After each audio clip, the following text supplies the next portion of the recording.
wouldn't even know it. It's been a long Yeah, time. wherever you want. I was just gonna sit next to my mom. Do you want to just sit? Do you want to sit next to mom too? Or sit next to Jeff?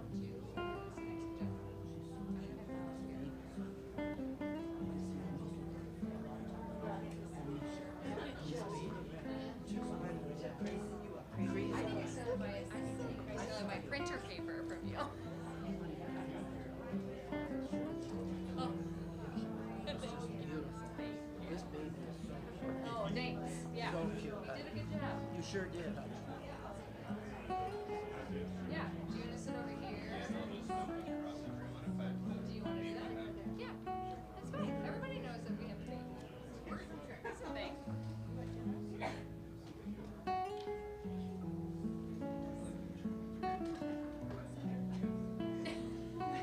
We'll be fine. I'm doing great.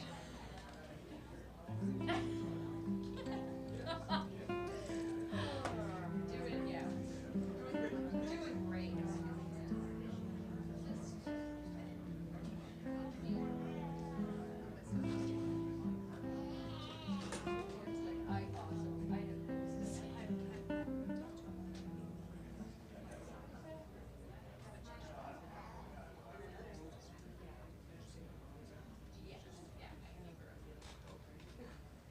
unless you want to. It was the best of times. It was the worst of times.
Good afternoon, everyone. My name is Henry. I'm one of the funeral directors here, and on behalf of the Granger family, just wanted to thank you all for being here today. We're going to start today with the VFW and active duty military honors, and then I will hand it over to our celebrant, Harold Kranick, who will be officiating today's service. So please make sure any cell phones are turned off, and we will get started. Thank you.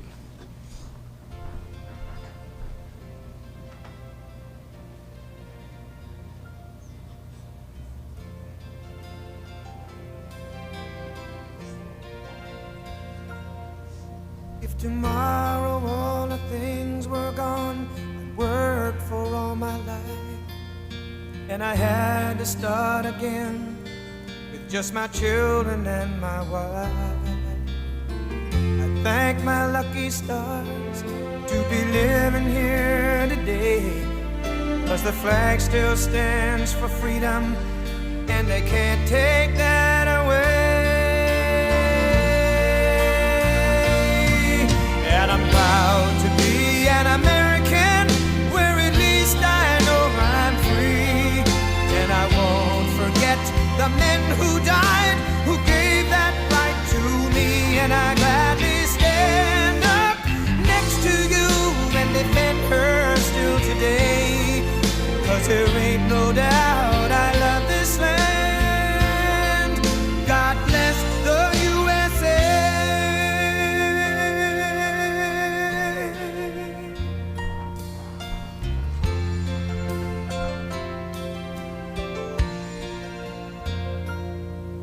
From the lakes of Minnesota to the hills of Tennessee, across the plains plains of Texas, from sea to shining sea, from Detroit down to Houston and New York to LA, where there's pride in every American heart, and it's time we stand and say that I'm proud to be an American, where at least I know I'm free, and I won't forget the men who died, who gave that right to me, and I gladly stand up next to you and defend her still today, 'cause there ain't no doubt I love this land. God bless the USA.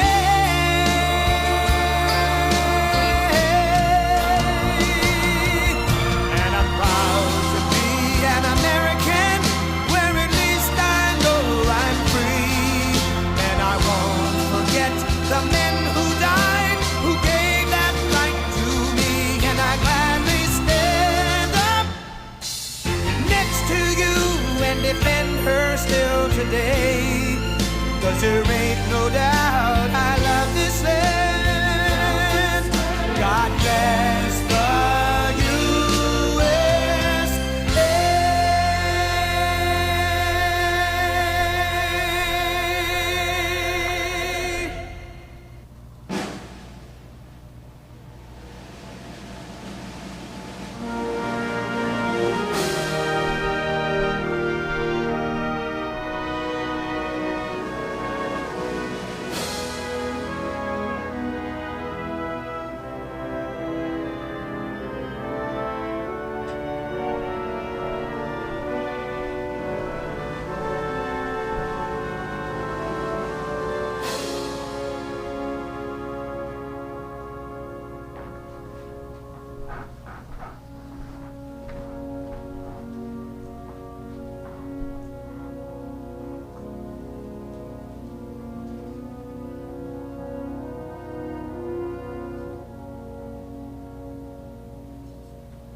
Good afternoon. We are your honor guard, and it is our honor to be here on this day and at this time. We volunteers represent the Veterans of Foreign Wars, Post 2780 here in Traverse City, the American Legion Post 35 in Traverse City. Our United States Navy Honor Guard will be presenting our nation's flag today. Our riflemen will be conducting a salute with rifles outside in honor of David, and this is his day. Our buglers today are Mike Hunter and David McIntosh. And my name is Dan Kirkwood, and I'm a Navy veteran from the 50s and 60s. Thank you.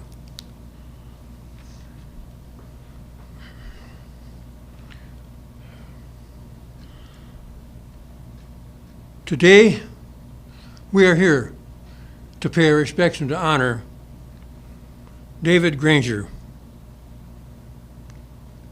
Commander, Naval Aviator,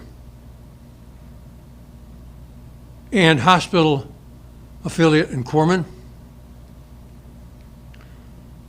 David's naval career began on 1 August of 1966. He served in the Navy until 2002. It's a 36-year career.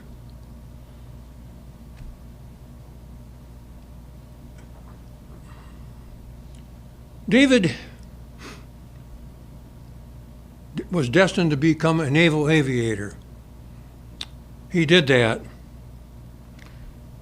First, he did his basic training.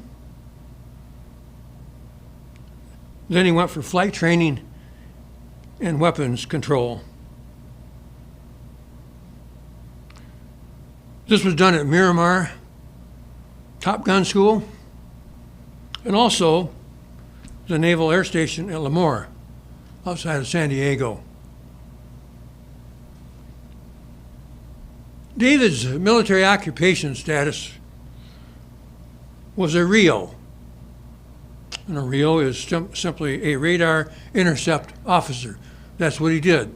He was behind the pilot, and he controlled all of the weapons, everything to do with ground and air support, you name it. He was in charge of that, of doing those duties.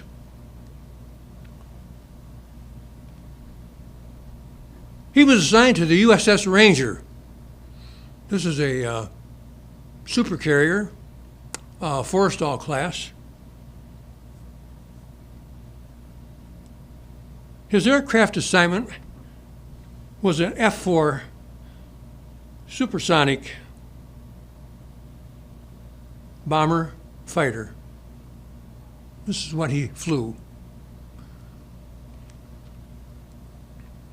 It was an all-weather bomber as well. And he maintained all the weapon controls aboard the ship relating to the air.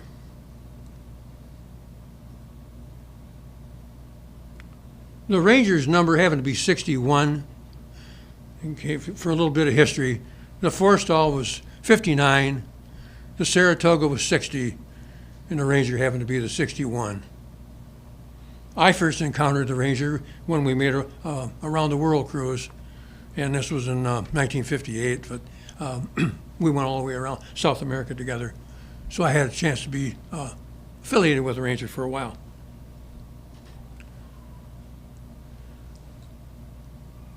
One particular day, while aboard the Ranger, during flight ops,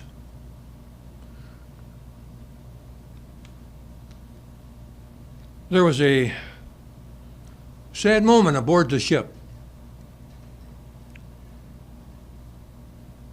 A fire broke out as his aircraft was leaving the flight deck. They weren't quite airborne. And David ejected. The pilot did not. And the aircraft went over the bow into the water. This was a very bad day for the Ranger and a sad day for the crew. I will attest to that.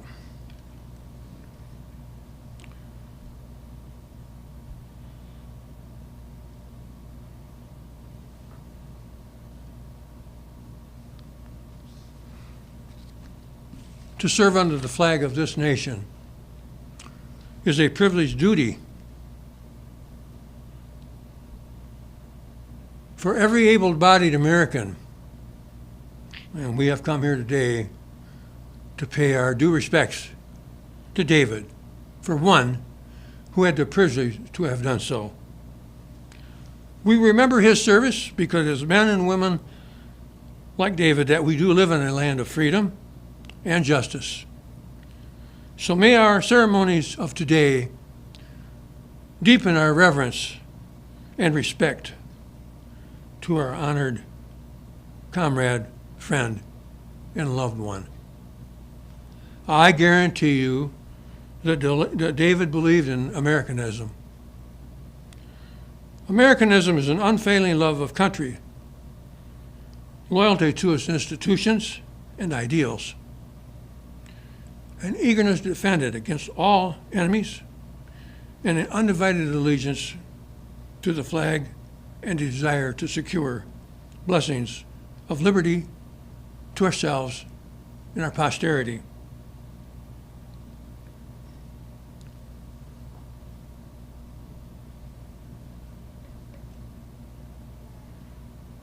We say to David, anchors aweigh, my brother. You are now at the helm of your destiny, as you have made port in eternal life.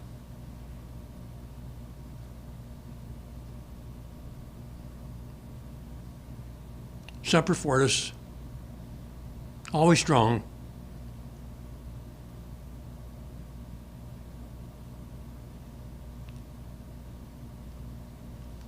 David had a yearning, I believe, to become affiliated with the healing arts. He wound up later on in his naval career to become a supply person as well as a corpsman and hospital corpsman. And he had the privilege to support the Marine Corps at various locations while he was in that endeavor.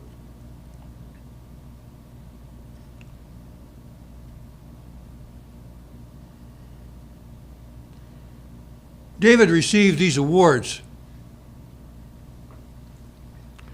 He received the Air Medal Device V,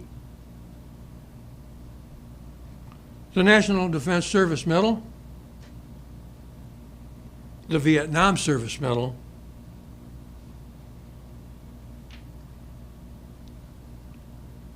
the Armed Forces Expeditionary Medal,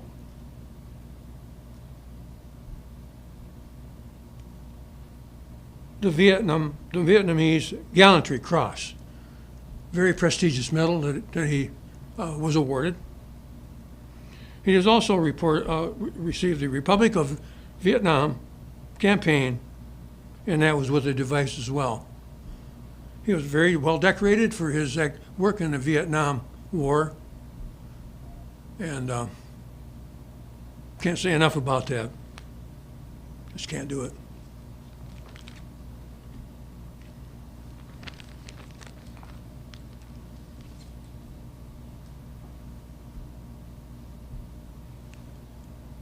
At this time,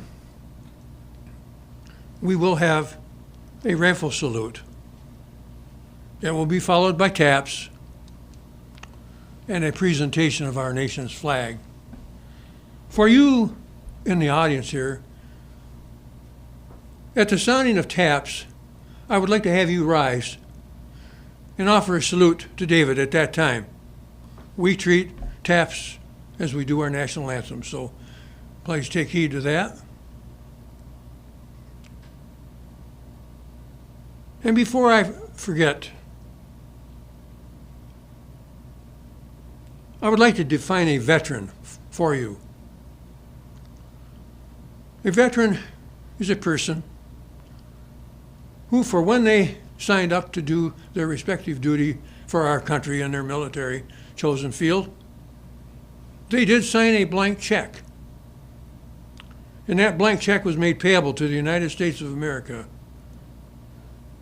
And it happened to be for the sum of and up to, including their life. David did that.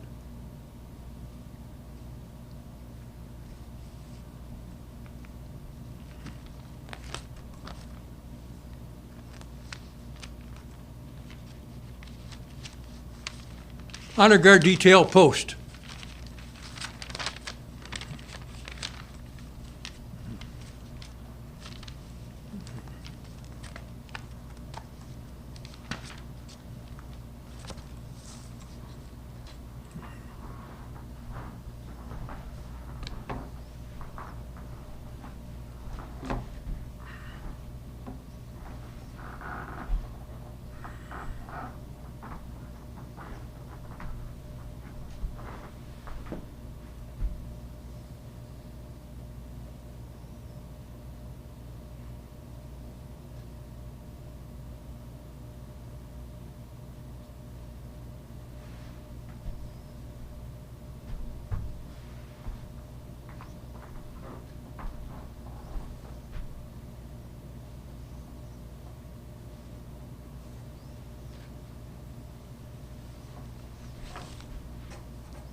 Please rise for a hand salute.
Please be seated.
There are many traditions observed at military funerals.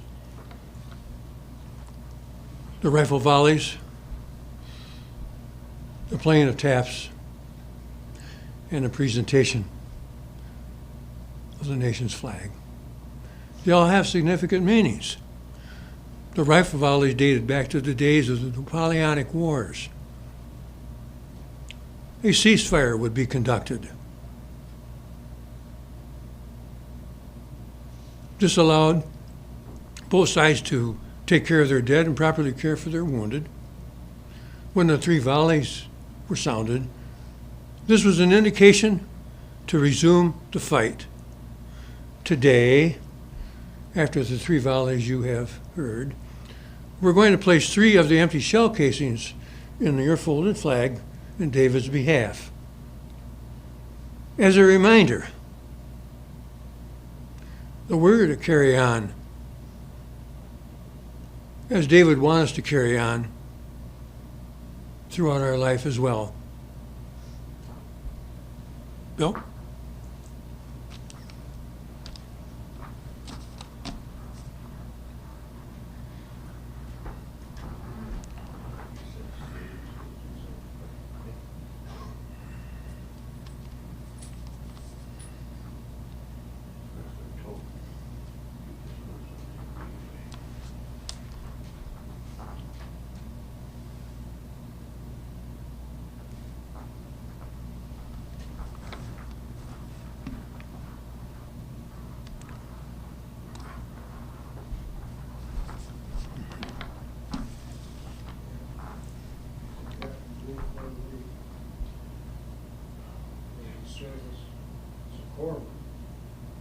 Especially because we dearly appreciate their company and violence give us. They save an awful lot of green corn lines. Thank you very much.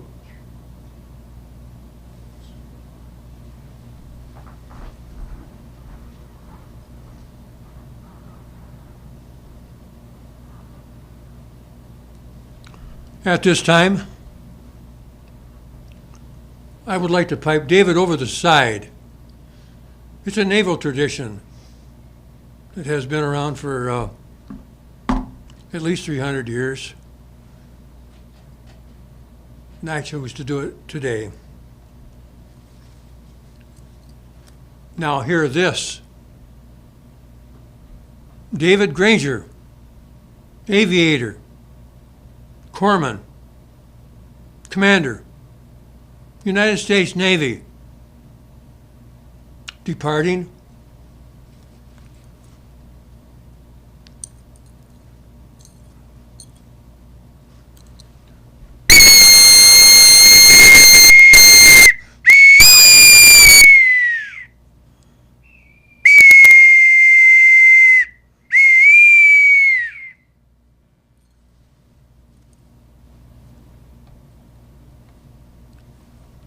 David,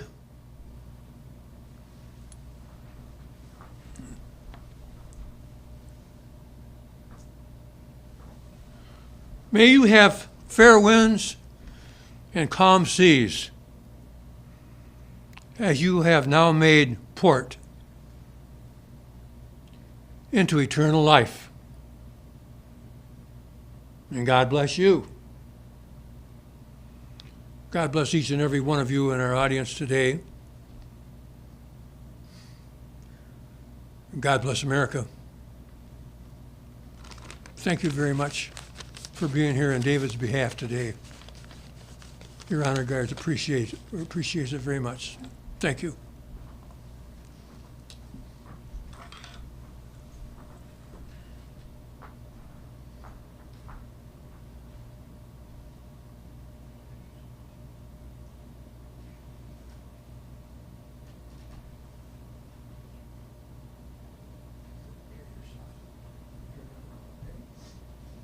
May you cherish that flag for the rest of your life.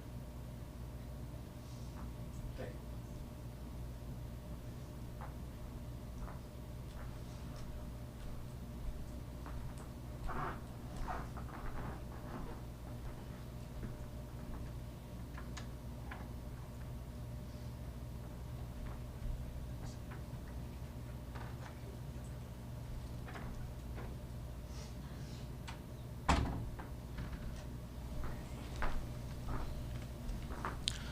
Well, welcome everyone. As Henry said earlier, my name is Harold, and I have the absolute honor to talk a little bit about our friend here. One thing, when I spoke with Katie earlier this week, she told me to keep it short, so I promised her I'll keep it nice and short. I got my timer. Henry's right back there as well, keeping time, so no. We're going to take our time today. We are going to laugh. We're going to just really go down memory lane, everyone. So one thing I really like to do before we kind of just, like I said, go down memory lane is just to invite everyone just to take a deep breath in. And when you let it out, all your stress, all your worries, it's gone, right? The family, if you look behind you, you got a whole house here and a whole community filled with family and friends and loved ones that care for each and every one of you, including your dad, right? Yeah. So we are gathered here today to remember and celebrate the life of David Granger. What an awesome name to begin with, too. That just sounds tough, doesn't it? David Granger. Well, he was a devoted husband, a father, a proud grandfather, a proud veteran, a healer, and a lover of the great outdoors. His life was one of quiet strength, integrity, service, and enduring love. He was born on July 28, 1942, in Detroit, Michigan, to the third of 4 children born to Francis and Phyllis. He grew up with his siblings, Phyllis, Allison, and Raymond, and always carrying with him the memory of his older brother, Francis Jr. Now, these early roots helped shape the strong sense of family and resilience that would define David's life. As most of you know, he found peace in the natural world. The woods, the wind, the quiet call of nature. This was his sanctuary. Whether hiking in national parks, hunting deer at the family farm, or just sitting outside to feel the breeze and the sun on his face. Being outdoors was his way of listening to the world. It's where he felt most himself. In August 1966, David answered a higher call and enlisted in the United States Navy, embarking on what would become a distinguished 36-year military career. As a naval aviator, he flew the F-4 Phantom II jets with Fighter Squadron 21, launching from the decks of the USS Ranger during the Vietnam War. And over the years, as you heard earlier, he rose through the ranks, retiring with pride and honor as commander in the year of 2002. He served with unwavering commitment and carried that same sense of duty into every area of his life. And in 1978, a proud moment, he married the love of his life, Miss Beverly. Yeah. They married at the Presbyterian Church in St. Clair Shores. How they met? Well, they were introduced by a family member. And from that moment on, they became partners in every sense, raising a family, building a life all over, especially here in Traverse City, and walking side by side through nearly 5 decades of love, friendship, and happiness, right? And I'm sure if you, why are you doing that? Right? Nah. He was a proud individual. And when I spoke with Katie, when she talked about her mom and dad, you could just hear the true love that those two had for each other. Every step through thick and thin, never broke, and it never will. After his military service, he found a second calling in medicine, starting at Saratoga General Hospital, and later joined the Traverse Anesthesia Association. For 37 years, he worked in the OR rooms here in Traverse City at Munson Medical Hospital, where his steady hands, and most of all his calming presence, brought reassurance to patients and colleagues alike. He didn't want or need to be the center of attention. He just wanted to help, or to be in the action, doing good quietly and dependently. David was also a man of simple pleasures and rich traditions. He was a homebody who loved his Polish foods and delighted in stringing holiday lights on the house each holiday season. And he hosted his annual deer camp at the family farm, a beloved traditional memories filled with stories, friendship, and laughter. And as most of you know, he was always on the lookout for new outdoor gear and always planning the next adventure. A lot of memories are flowing through each and every one of you. I can see it, right? So we're going to continue that. I'm going to step aside, and right behind me, this screen here, we're going to see a video tribute that was put together by the staff here as well as the family. And I think an appropriate song that we would also listen to while we see this video tribute would simply be "You've Got a Friend" by James Taylor. So let us continue to go down memory lane with the video tribute.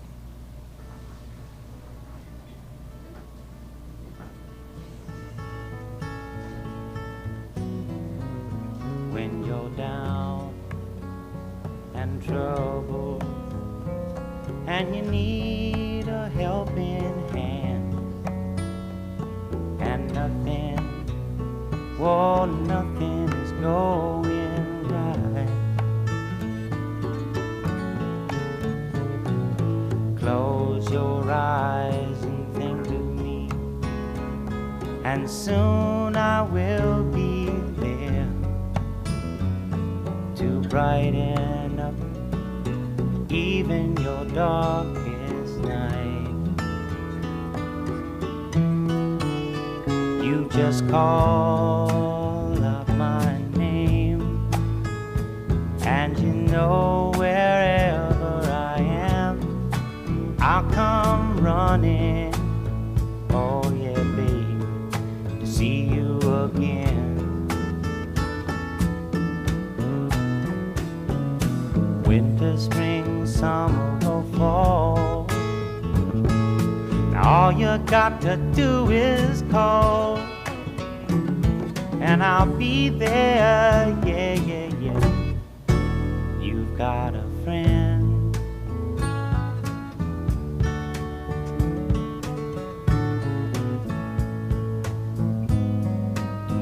If the sky above you should turn dark and full of clouds, and that old north wind should begin to blow,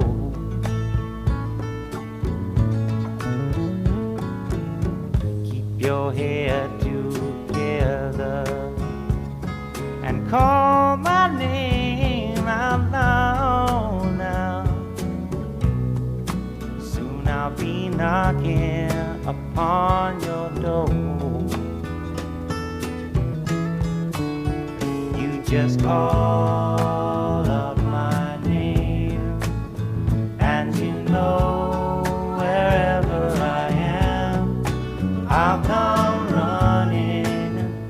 Oh yes, I will see you again. Winter, spring, summer, or fall, yeah. All you got to do is call, and I'll be there, yeah, yeah, yeah. Hey, ain't it good to know that you've got a friend when people can be so cold? They'll hurt you and desert you. Well, they'll take your soul if you let them. Oh yeah, but don't you let them. You just call out my name, and you know wherever I am, I'll come running to see you again. Oh, baby, don't you know about winter, spring, summer, or fall? Hey, now all you've got to do is call. Lord, I'll be there, yes, I will. Know you've got a friend. You've got a friend, yeah. Ain't it good to know you've got a friend? Ain't it good to know you've got a friend? Oh, yeah, yeah, you've got a friend.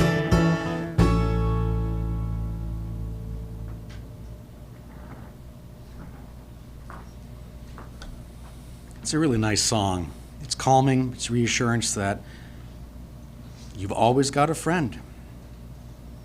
And I know it's hard, even though he's physically not with us. He is with you every step of your journey, spiritually, right? And so if you're always needing someone to talk to, go for a nice walk. He'll be there. As you know, most of all, he loved his family, as you can see with the photos behind me. As I mentioned, he was a proud father to Adam, to David, and Catherine, also known as Katie, and a devoted grandfather.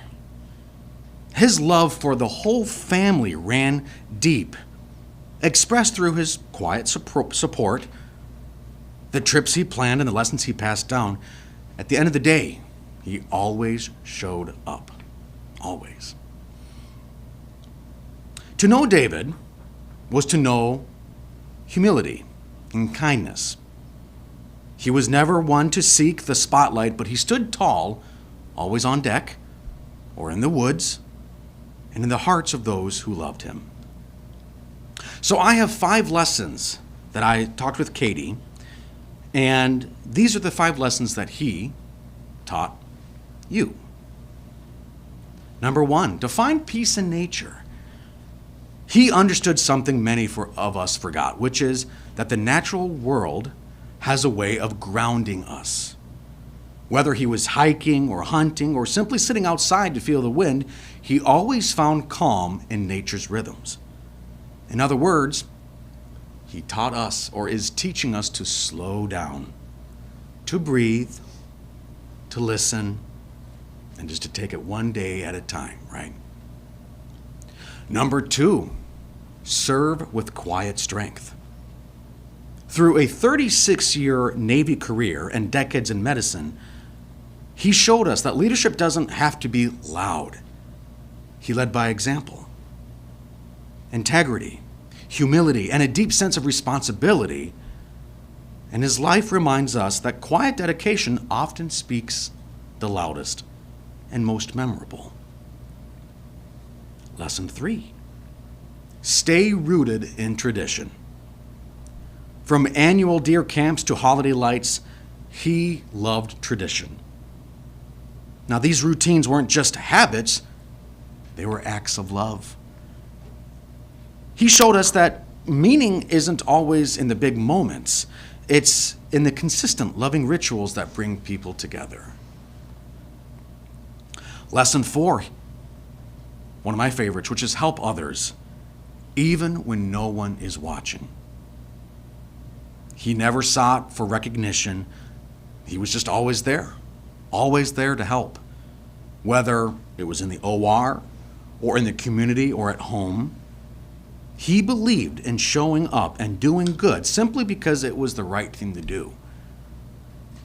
That selfless spirit of his is something that we can all carry forward. And this is a beautiful one, lesson number 5, and that is love your family fiercely and faithfully. More than anything, he loved his family. He lived his life with his wife, children, and grandchildren, and friends. Through every chapter, every family member knew, and friends knew, that they could count on him. His loyalty, quiet affection, and steady presence are lessons in how to love deeply and well. So, he is giving you the baton now, right? So you are the students, and now you're going to graduate Yes, left way, right. It's been a while. You're going to graduate, and now you have to be the teacher moving forward, right? Some great lessons to learn from him. I wrote a poem for David, and I just clicked out of it, and now we got to go back into it. There it is. And it's called In Memory of a Life Well Lived. He walked where wind and woodland met, where silence sang and sunbeams set. The trees would bow, the branches bend. Nature knew she'd found a friend. He wore no crown, he sought no fame, but those who knew him speak his name. With reverence, with love, with grace, a quiet strength, a steady place. In flight he touched the sky so wide, a sailor's pride, a pilot's stride. On ocean's deck and in the air, he bore his duty with humble care. He built a life with hands held true. With Beverly, love only grew. Through years and trials, joy and storm, their bond remained a constant form. He healed with hands, he helped with heart. In every task, he played his part. In every life he touched with care, a piece of David lingers there. He found his peace in whispering trees, in starry nights and autumn leaves. A hunter's hope, a hiker's pace, the woods became his sacred place. A father's love, a grandpa's grin, the light that shone so bright within, now rests among the stars above, still watching, still with endless love. So, let us walk where David trods, with gentler hands and hearts in awe, to live as he lived, true and kind, with nature's peace and purpose aligned. And David, may we honor his memory by walking with quiet strength, helping wherever we can, and finding peace in the wind and sun. I want to take this moment to thank the family for allowing me to lead today's service, and also to thank their funeral director, Henry Parvell, for connecting me with them and letting me be a part of today's service. Now, I know all of you are eager to continue the celebration of his life, and the family is inviting you to the parlor, which is just kind of right down the street from us, for a mix and mingle. A really nice opportunity to continue, like I said, the celebration, but also to get some food and just to kind of start your new journey ahead of you, okay? This does conclude today's service, and what I'm going to do is I'm going to move the podium here aside so that those who want to come up and pay their respects to David and his family, you are more than welcome. But one final note and one final remember is simple. Don't give up. Keep on smiling, even during the hardest times, and be the light in today's darkness, okay? Thank you, everyone, and go in peace. Thank you.